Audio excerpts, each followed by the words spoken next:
Vamos lá, senhores, voltando aqui ao artigo 28, né? Caput 28, parágrafo 1º. O artigo 28 traz a ideia de portar, semear, colher, cultivar drogas para consumo pessoal. É o chamado usuário de drogas, certo?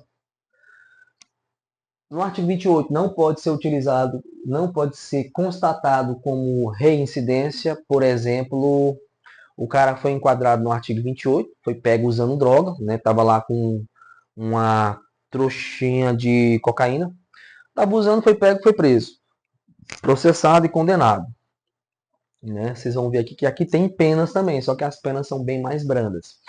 Aí no momento posterior ele foi condenado por tráfico de drogas. Eu posso utilizar o artigo 28, tendo em vista que ele já foi condenado, como reincidência para que ele pegue uma pena mais, para que ele progrida de forma mais severa, a pena dele seja aplicada mais severamente? Negativo, senhores. Eu não posso usar o artigo 28 como reincidência de um crime, tá? Então essa é a ideia. Não posso utilizar o artigo 28 caput e o artigo 28 parágrafo 1º como reincidência em qualquer outro tipo de crime. Exige o laudo de constatação da droga, precisa de um laudo, não necessariamente só o fato de ter prendido ele com a droga, né, estará enquadrado no crime, não está, tem que ter um laudo de constatação. As características, é um crime material, é obrigatória a apreensão da droga, senhores, não adianta eu chegar lá e o cara já tem consumido a droga, não tem como eu enquadrar ele, existe a tipicidade da conduta. Se eu não pegar ele com a droga, não tem como eu enquadrar ele no artigo 28. Tá? É obrigatória a apreensão da droga.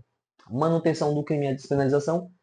A conduta do artigo 28, caput, parágrafo 1º, é crime. Ela é crime, com penas mais brandas, mas não deixou de ser crime. Houve apenas a despenalização dela, como nós vamos ver já já. Não ocorreu abolitio crimes, não foi extinguido esse crime. Ele existe, apenas despenalizou, de acordo com o STF, com o STJ, tá? Ainda existe o crime. Agora nós vamos ver o recurso especial do STF, o recurso 635-659, que fala sobre a questão da droga, de 10 gramas de drogas de maconha, né? Que foi despenalizado e descriminalizado. Agora nós vamos falar sobre essa questão aí, mas vamos terminar aqui a questão do artigo 28.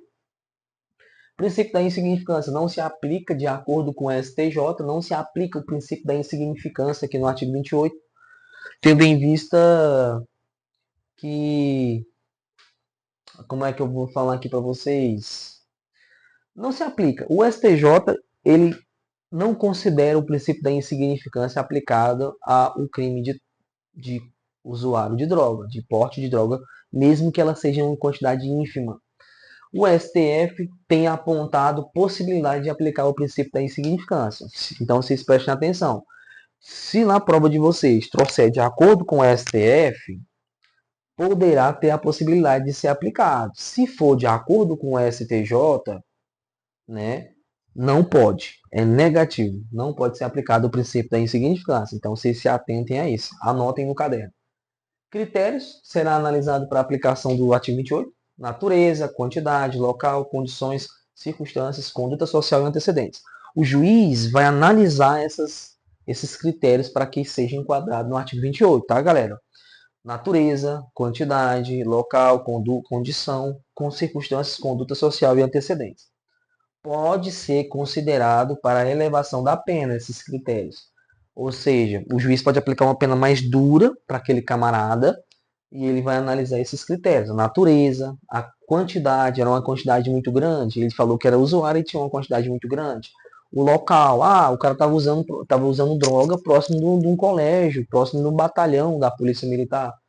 As condições, as circunstâncias que ele foi, nas circunstâncias do momento fato da prisão dele, a conduta social daquele camarada e seus antecedentes. Ele já foi preso várias vezes pelo mesmo crime, então o juiz pode aplicar uma pena mais grave. Esses critérios poderão ser utilizados para a valoração da pena. Classificação: é um crime comum, qualquer pessoa pode cometer, doloso, só admite a modalidade dolosa. Comissivo, não há possibilidade de aplicação desse artigo de forma omissiva. Instantâneo, ele assim, no ato de apreender o cara com a droga já estará enquadrado no artigo 28. Permanente, ele pode progredir no tempo. Misto alternativo, porque ele na sua estrutura tem vários verbos.